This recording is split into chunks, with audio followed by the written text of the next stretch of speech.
Ito mga idol, meron tayo dito RCM ng Ford Ranger. Share ko lang to yung ano niya, kaya pala nasira yung communication. Ano na yung linalabas 10 volts sa kan high kan low, 10 volts na, ayan oh. Kung makikita nyo dito sa ayun oh, 10 volts ito. Yung communication niya dapat yung kan high 3.5, kan low 1.5 volts lang sana. Ang nangyayari ito, kaya na-damage yung BCM nung Ranger. So hindi na siya nagko-communicate sa mga RCM,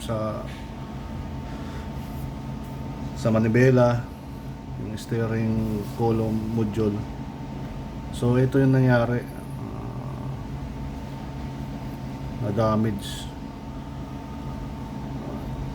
Sa hindi pa nakakaranas nito, ito, kung may problema kayong ganun, ito yun. So hindi na gumagana yung, possible itong IC na to yung problema. Ngayon wala tayong pampalit. Kung yung isang IC yung malaki, meron tayo nun. Ito wala So ito yung supply, ayan. So ito lang sana ipapalitan natin, kaso mag-order pa. So yun lang mga idol, share lang yun sa hindi pa nakaka-experience ng ganito RCM ng